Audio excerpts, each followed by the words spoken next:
أعوذ بالله السميع العليم من الشيطان الرجيم بسم الله الرحمن الرحيم صلى الله عليك يا سيدي ويا مولاي يا رسول الله صلى الله عليك وعلى أولادك المعصومين صلى الله عليك يا مولاي يا أبا عبد الله يا رحمة الله الواسعة ويا باب نجاة الأمة يا عبرة كل مؤمن ومؤمن غريب يا مظلوم كربلاء يا ليتنا كنا معكم سادتي فنفوز فوزا عظيما صلوا على محمد وآل محمد اللهم صل على محمد وآل محمد. Parmi les questions sensibles que je trouve, ça mérite d'être étudié, vous pouvez allumer la lumière, après pour le mettre dessus, Inch'Allah, Ahsantum Kathiran, qui mérite d'être étudié pour nous tous, est la question de égoïsme chez l'homme et le fait de se considérer au centre de ce bas monde.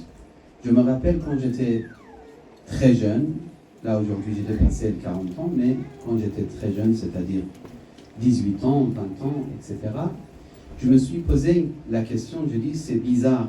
Chacun de nous, il pense que lui, il représente ce bas monde. C'est lui le centre, c'est lui au centre de ce bas monde. Tout tourne autour de lui. Donc s'il est triste, il pense que ce bas monde est triste.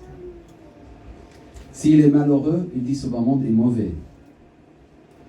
S'il est content, il dit mais c'est magnifique, tout va très bien dans ce bas monde.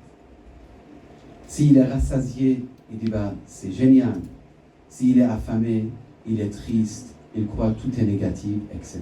Donc, il se croit au centre de ce bas monde. Tout tourne autour de lui. C'est pour ça, cette personne, s'il ne fait pas des efforts éthiques ou sur la moralité, il y a un akhlaq, s'il ne fait pas des efforts par rapport à ses comportements, etc., il grandit, il garde toujours ce problème chez lui. Il se croit toujours le centre. C'est pour ça, s'il vient ici, et je m'adresse à moi, il fait chaud un petit peu. Donc, si pour lui, il fait chaud, même s'il ne fait pas chaud pour les autres, et ça, faites-moi dua, parce que moi, j'ai toujours chaud. À la maison, toujours, je vais mettre les clims, ou je vais ouvrir les fenêtres, alors que les autres, ils ne sont pas très contents des fois à la maison. Donc, il y a des gens, exactement, c'est ça, leurs idées. Donc, toujours, ils mettent le chauffage par rapport à... Ils choisissent les repas par rapport à ses désiratifs. Ils ne pensent pas, mes enfants, ils aiment ça, ça m'est égal. Moi, qu'est-ce que j'aime? Mes parents, ils aiment ça ou pas? Non, moi, qu'est-ce que j'aime? Donc, que ce soit un enfant ou grand, comme il dit un ayatollah Aqom, j'ai beaucoup apprécié, il dit malheureusement, des fois on a 60 ans, mais on est toujours un enfant. On ne pense qu'à nous-mêmes. On n'est pas mûr. On a 60 ans, mais on est toujours un enfant. Et ce qui est étrange, des fois une fille de 20 ans, elle a travaillé sur soi, ou un garçon de 20 ans, un homme de 20 ans, mais il a la sagesse d'un homme de 60 ans. Ça aussi, ça existe. Yani le hikmah, c'est pas illa annak anta kabir, sar andak hikmah, pas du tout. D'ailleurs, je vous raconte une petite histoire et je reviens vers notre question.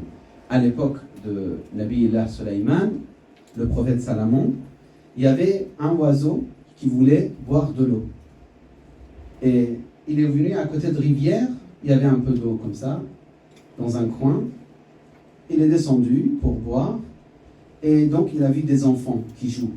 Il a eu peur, il a dit, ils vont faire mal. Il s'est déplacé de l'autre côté, par exemple, il y avait un vieux monsieur avec la barbe. Blanc. Quelle couleur? Blanche. blanche. Il s'est dit, les oiseaux, il a dit, ah, ça a l'air quoi? Ça a l'air un homme gentil quand même. D'accord? Il est venu pour voir, mais cette personne, ou ce vieux monsieur, il a pris une pierre et il a lancé sur l'oiseau et il a frappé l'œil de l'oiseau. L'oiseau, il part chez Nabiullah Sulaiman. Il dit, bah voilà, c'est passé comme ça. Nabiullah Sulaiman, il veut punir l'homme. Il dit, non, ne le punis pas. Juste coupe sa barbe, parce que c'est sa barbe qui m'a trompé. Le problème, c'est la barbe blanche qui m'a... Donc, il ne faut pas voir, parce qu'il y a un cheikh qui a un turban, ça y est, c'est fantastique. Tout ce qu'il dit, c'est réfléchissez, analysez, posez-vous des questions. Ne soyez pas du tout. Juste, il y a une personne dans cette existence qu'il faut l'écouter à la lettre. Il ne faut pas se poser des questions. Il n'y a qu'une personne. Lorsqu'on est devant lui, on ne se pose pas des questions. On écoute, on obéit. C'est qui? Le Mahdi dit parfaitement, Ahsant. À part lui, il n'y a pas.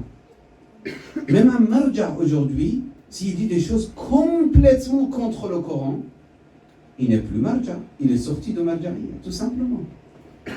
Mon marja, je le respecte tant qu'il est dans le, comment dire, dans les fondements de la religion. S'il sort de fondements de la religion, il n'est plus mon marja. Il n'y a que l'imam Mahdi qu'on écoute à la lettre. Donc, je reviens. Problème de se trouver au centre. Et ça, c'est partout. Et je vous dis, pour les jeunes, attention, la plupart des divorces, c'est à cause de ce point. Parce que l'homme, il dit, elle ne s'occupe pas de moi. Elle ne me montre pas son amour. Je ne vois pas d'amour chez elle, envers moi. Elle ne pense qu'à elle. Elle est comme ça, elle est comme ça, elle est comme ça. Il a toute une liste de 50 points. Mais finalement, si je regarde la liste, je vois que ce monsieur, il se trouve dans le centre de ce bas monde. C'est-à-dire, tout doit revenir vers lui. La même chose la femme. Par rapport à son mari. Ah, je l'aime pas, je commence à avoir le cœur, malheureusement, je ne sais pas quoi, de mon mari, parce que il ne pense pas à moi, il ne s'occupe pas de moi, il ne m'aime pas, il ne fait pas toujours. Donc, vous voyez, la plupart des problèmes, c'est parce que on se retrouve en centre de l'intérêt. Il n'y a pas ni Allah, ni Ahl al-Bayt. Pratiquement, je vous parle. Pratiquement, la personne, il se considère juste comme centre, pôle. Donc, tout doit tourner autour de moi. Il va à la Mecque. À la Mecque, qu'est-ce que vous faites autour de Kaaba? C'est quoi, tawaf? En français, c'est quoi? Tout. Non, le terme en français. Circambulation, je pense. Non, tawaf. Là, le terme, je doute, mais je pense circambulation, quelque chose comme ça. C'est-à-dire tawaf, autour de Kaaba. D'accord, très bien, vous faites tawaf. Qu'est-ce que ça veut dire, vous tournez autour de Kaaba? Ça veut dire, j'obéis à qui? À Allah. Il m'a dit tourne autour de Kaaba. C'est le Kaaba le centre. La direction de Qibla, c'est quoi? Dites-moi. Kaaba. Mais il y a des gens, ils se dirigent vers le Kaaba. Ils font tawaf autour de Kaaba. Mais en réalité, au niveau pratique, ils font tawaf autour de leur, dites-moi, désir et plaisir. ذكروني بالآية من اتخذ إلهه هواه. Ceux qui choisissent comme divinité leur quoi? Hawa. C'est quoi Hawa? Passion, désir. اتخذ إلهه هواه. طيب وين الله؟ وين؟ Allah dans les paroles, juste superficiellement. Est-ce que vous êtes concentrés, frères et sœurs? C'est très important ce point. Posez-vous cette question. Votre ilah, c'est qui? C'est vos passions ou vos désirs et plaisirs? Ou plutôt Allah est votre ilah? La plupart du temps, malheureusement, on n'est pas comme ça. Et d'ailleurs, ça explique les ennemis de l'imam Hussein à Karbala, comment ils ont osé tuer l'imam Hussein. Ils priaient ou pas? Vous connaissez l'histoire de rencontre de l'imam Hussein avec Hurr ibn Yazid al-Riyahi? Ils se sont rencontrés avant Karbala, c'est connu. Ils ont prié Exactement. Qui? Ils ont prié derrière qui? Imam al-Hussein. Ils ont dit, c'est toi qui dirige la prière. Mais quand même, on ne te laisse pas passer. On te bloque. Ils ont pris de l'eau de Imam al-Hussein. Imam al-Hussein, il a rassasié les soldats et il a même donné de l'eau pour les chevaux ou les chevals. Mais quand même, on est ton ennemi. C'est incroyable. On devient aveugle. Écoutez-moi les jeunes, s'il vous plaît. Je m'adresse à vous comme je m'adresse à moi. Également, j'ai besoin de votre dora. Ne vous considérez pas le centre. Effacez votre existence et pensez à l'existence de Dieu. C'est ça la signification de la ilaha. Vous le dites tout le temps ou pas? Mais on est toujours là. On se présente comme si on est une divinité. Si quelqu'un n'a pas aimé mon discours, je suis triste. Si quelqu'un me critique, je suis triste. Ben non, j'ai pas le droit. Même si quelqu'un n'a pas aimé mon discours, même si quelqu'un il m'a critiqué, ça c'est parmi les grands problèmes de notre époque. Sallallahu ala Muhammad wa ali Muhammad. On n'aime pas entendre les critiques. On n'aime pas être critiqué. Vous voyez, je vous donne un argument juste rapidement comme ça. Essayez de dire à quelqu'un, tu sais, tu étais génial. Regardez ses yeux, son visage, comment il est, quoi? Joyeux. N'est-ce pas? Et j'ai quelque chose à te dire. J'ai des conseils à te donner. Dès que tu commences avec cette phrase, déjà il commence à être... Qu'est-ce qu'il va dire, lui? Il commence à te regarder comme ça. Tu veux dire quelque chose de grave? Est-ce que j'arrive à me défendre? Qu'est-ce qu'il va dire exactement? Et tout de suite défensive. Tout de suite, il fait la tête. Pourquoi? Alors que, au contraire, lorsque tu lui donnes des conseils, il doit être joyeux parce que tu es en train de lui donner les meilleurs des cadeaux pour être mieux. Et lorsque tu lui fais des éloges, il doit pleurer de tristesse parce que tu es en train de le gonfler et il va exploser. Subhanallah. Les éloges, c'est pas bon. Si vous dites Sheikhana, c'était génial, etc., ça me fera plaisir, peut-être, mais c'est dangereux pour moi, absolument. Alors que si vous avez des bonnes remarques, par exemple, Cheikh, est-ce que vous pouvez parler de tel point? On a besoin plus de ce point, Cheikh. Pas donner des conseils juste pour donner des conseils aussi, ça c'est grave aussi. Il y a des gens qui entendent ça et disent, alors, je vais commencer à donner des conseils. Non. Donne des conseils à toi-même d'abord, et après. Mais, il ne faut pas détester les conseils.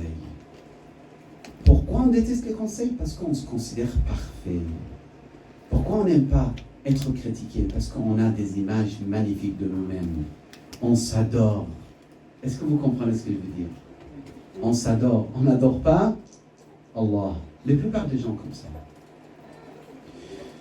Je vous dis quelque chose. C'est vrai, on a ses défauts, mais on n'a pas le droit non plus d'écraser quelqu'un. Si vous voulez parler avec votre épouse, donner des conseils, dites 10 points positifs et donnez un point négatif.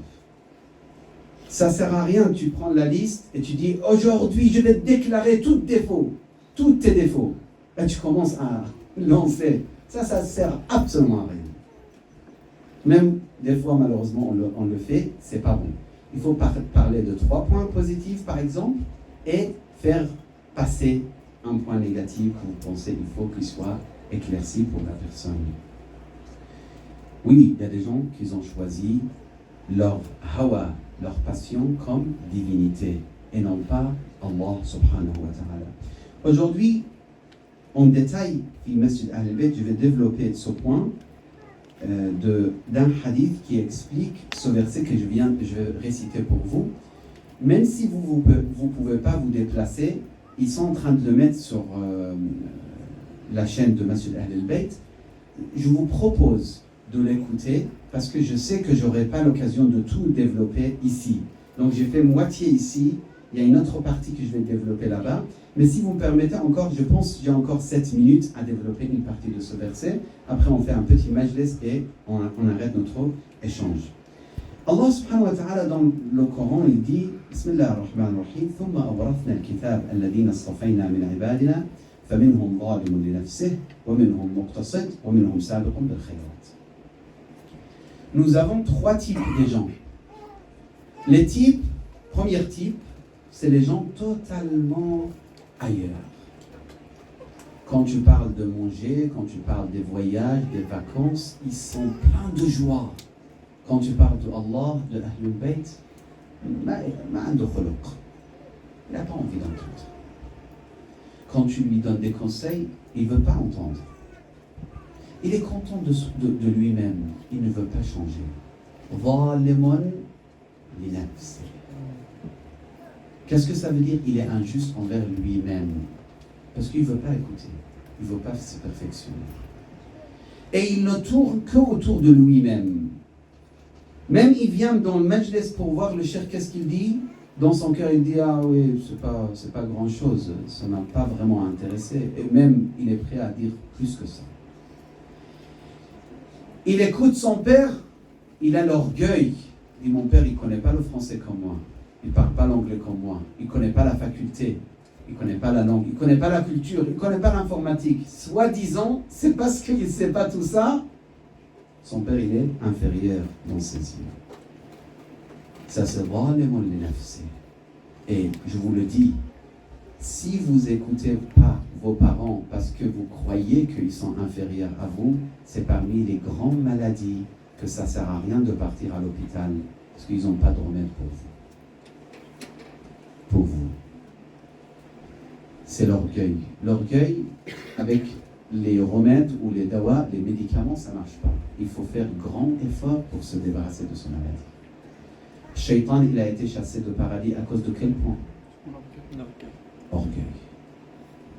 Et ne dites pas, non, cher, moi je ne suis pas orgueilleux. Posez-vous la question.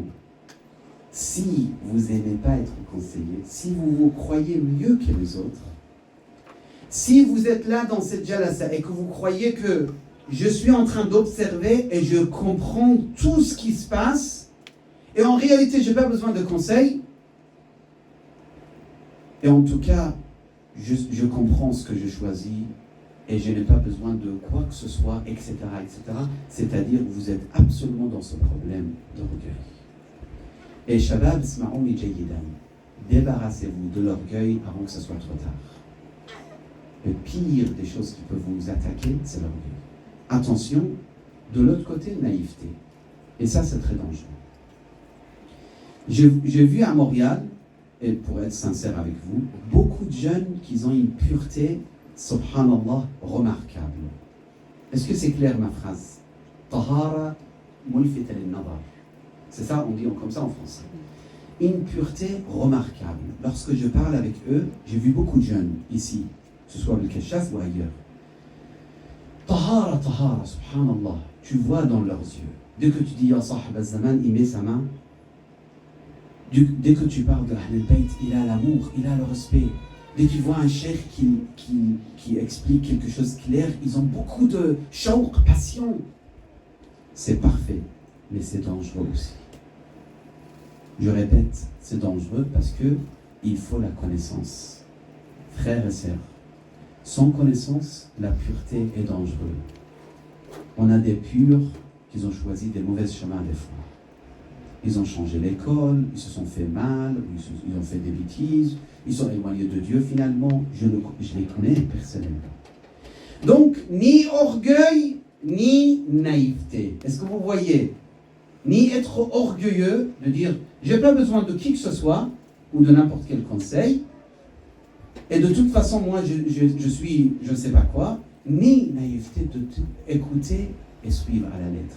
On a des mouvements extrêmement dangereux sur Internet.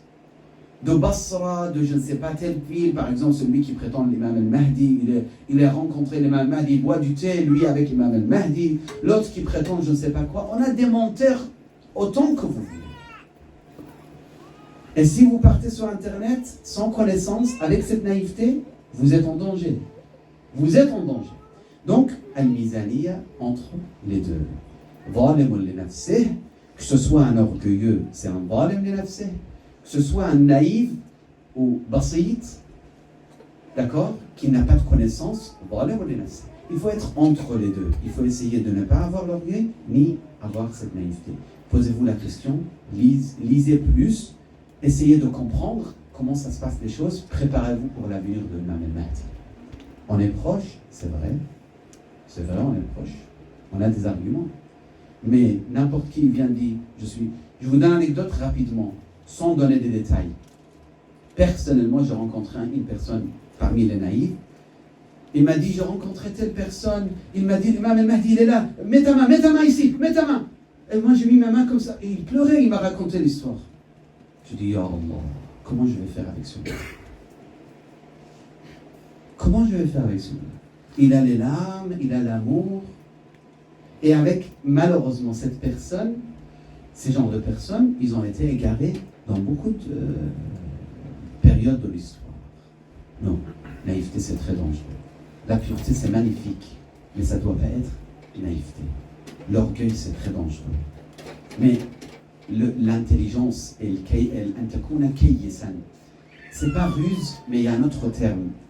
Ruse, c'est pas bon. Il y a un autre terme en français, mais en arabe, en tout cas, c'est kayyeson faten. Kayyeson, c'est extrêmement intelligent. Alarmé, peut-être, oui. C'est-à-dire quelqu'un qui pose des questions et qui ne se fait pas piéger par les gens. Savoir réfléchir. Savoir réfléchir. Voilà, tout à fait. Donc une réflexion profonde avant de faire quoi que ce soit. Donc, c'est le premier type qui est très très dangereux. Muqtasid, c'est le deuxième type qui est très important à être appliqué, c'est-à-dire quelqu'un qui essaye de se perfectionner. Et je vous dis, même si nous sommes, je ne sais pas, une cinquantaine ou plus ici, quoi que ce soit notre nombre, ça nous est égal. Le nombre, ce n'est pas important. Il y a des endroits maintenant, il y a des milliers qui sont en train de danser. Il y a des endroits, il y a des milliers qui sont en train de boire. Il y a des endroits, il y a des milliers qui sont en train de chanter. C'est vrai, tout ça, ça existe.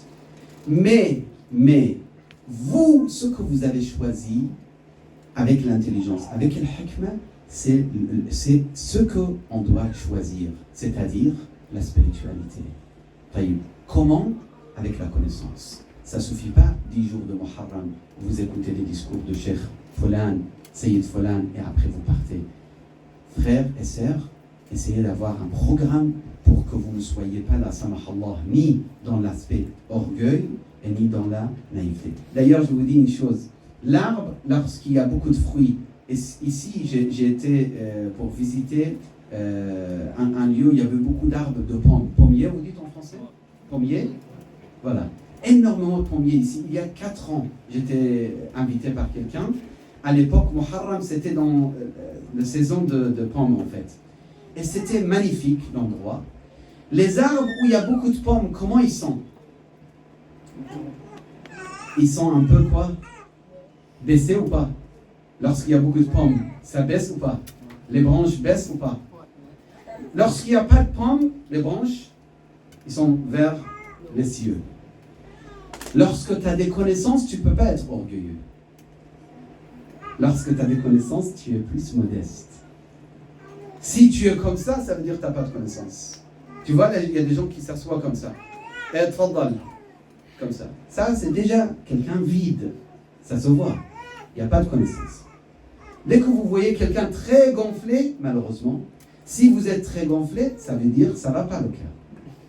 Par contre, si vous êtes modeste, la manière que vous vous mettez devant les autres, comment vous parlez avec les autres, comment vous écoutez les autres, tout ça, ça montre que vous êtes comme une pommier qui est pleine de fruits. Et c'est pour ça que vous devenez modeste. Donc, c'est notre sujet en global, je pense que c'est clair. Il y a un hadith que, Inch'Allah, peut-être demain je développe ici, je ne sais pas, on verra quand Allah facilite, mais juste rapidement, je vous le dis, l'imam alayhi salam, il dit, on a 3 types, des personnes qui tournent autour d'eux-mêmes, des personnes qui tournent autour de leur cœur, et des personnes qui tournent autour de Allah. Et on doit être parmi les gens qui tournent autour de Allah. يحوم حوم نفسه يحوم حوم قلبه يحوم حوم ربه. Il ne faut pas être parmi les gens qui tournent autour de leur intérêt personnel. Il faut tourner autour de ce que Allah aime dans cette existence. Et d'ailleurs, c'est là la raison pour laquelle il y a des hommes qui ont choisi le chemin de Imam al-Hussein et d'autres qui ont choisi le chemin de Bani Umayya. Assalamu alayka ya Aba Abdullah. Assalamu alayka ya Gharib al-Karbala. Imam al-Hussein, les jours de Ashura, juste avant la guerre, il a commencé à donner des conseils à certains compagnons, plutôt à certains musulmans qui se sont mis contre lui. Même Omar ibn Sa'd, Imam al-Hussein, il a pensé. Hier, je vous ai parlé. Imam al-Hussein, il voulait libérer les gens de leur égoïsme, de leur amour de ce bas monde. Et jusqu'à aujourd'hui, c'est la peine de Imam al-Hussein. Il y a des gens qui comprennent ils croient que l'imam al-Hussein, comme un pauvre, il demande l'aide. C'est faux. Imam al-Hussein, il avait la possibilité de demander la punition de Dieu pour tous les ennemis à Karbala. Ça, c'est absolument sûr. Si les prophètes ils demandaient les punitions d'Allah pour certains ennemis de Dieu, l'imam al-Hussein, il avait la possibilité. Assalamu alayka ya madloum ya Aba Abdullah. Imam al-Hussein à Karbala, un moment lorsqu'il a perdu beaucoup de compagnons, il a dit Hal min nasirin ينصرني هل من ذنب يذب عن حرم رسول الله. Est-ce qu'il y a des soutiens, est-ce qu'il y a des personnes qui veulent défendre Imam al-Hussein? En vérité, Imam al-Hussein, il voulait ramener les gens vers Allah. En vérité, Imam al-Hussein, il voulait sauver les gens lorsqu'il suit leur imam par excellence, Imam al-Hussein alayhi salam. Parmi les gens qui entendaient ce rappel, il y a des jeunes de Karbala. Je me rappelle toujours de ce jeune homme et j'aimerais bien parler ce soir de lui. Quelqu'un qui n'avait pas peut-être plus que 12 ans, 13 ans, je ne sais pas exactement. Il vient vers l'imam, il dit Aba Abdullah, accepte-moi comme soldat. Imam al-Hussein dit non, j'ai entendu ton père, il est tombé martyr il y a un petit moment, j'accepte pas, il n'a pas accepté. Le jeune homme revient vers sa mère, l'imam al-Hussein, il ne m'a pas accepté. Il m'a dit que ton père il est tombé martyr. Il veut que je reste pour toi, maman, ma mère. La mère elle vient avec son fils, il dit Aba Abdullah, pourquoi t'as refusé d'accepter mon fils? Après longue discussion, Imam al-Hussein a donné la permission. Le jeune homme il est parti vers les ennemis en disant Amiri Hussein wa ni'mal amir surur fuadil bashir nadir. Essayez de verser des larmes. Essayez de partir voir un jeune homme de 13 ans, comment il avait ce degré de l'amour pour Imam al-Hussein. Mon prince Hussein, c'est le meilleur des princes, c'est lui la joie de son grand-père Rasulullah, Ali wa Fatima walida, فهل تعلمون له من نظير له غرة مثل الشمس الضحى له غرة مثل بدر المغنيين جميعا. السلام على الحسين وعلى علي بن الحسين. وإمام الحسين, si j'étais pas à Karbala, je n'étais pas à Karbala, mais aujourd'hui j'aimerais bien être parmi tes serviteurs, ya Hussein. Imam ya Hussein, aujourd'hui j'aime être avec mes enfants, avec ma famille, parmi les meilleurs de tes serviteurs, oh Hussein. Protège notre jeunesse, nos enfants de toutes sortes de péchés, ya Allah. Assalamu جميعا على الحسين. إن شاء الله بكربلاء نزور الحسين وعلى الحسين. ما عم بسمع صوتكم شباب. وعلى أولاد الحسين وعلى حسين. لا حول ولا قوة إلا بالله العلي العظيم. إنا لله وإنا إليه راجعون. وسيعلم الذين ظلموا أي منقلب ينقلبون. اللهم وفقنا لمراضيك، جنبنا معاصيك، عجل لوليك الفرج، اجعلنا من خير أنصاره وأعوانه. اشف كل مريض، رد كل غريب، فك كل أسير، أصلح كل فاسد من أمور المسلمين. تقبل منا هذا القليل بأحسن القبول. إلهنا تقبل من العاملين في هذا المركز. Vraiment, c'était magnifique ce que j'ai vu dans le deuxième étage, rez-de-chaussée ou sous-sol et premier étage plutôt. C'était magnifique ce qu'ils ont préparé pour les enfants. إلهنا بحق الحسين تقبل منهم يا الله. إلهنا تقبل منا بأحسن القبول يا الله. إلى أمواتنا أموات الحاضرين، إلى من مات على الإيمان. الفاتحة مع الصلوات.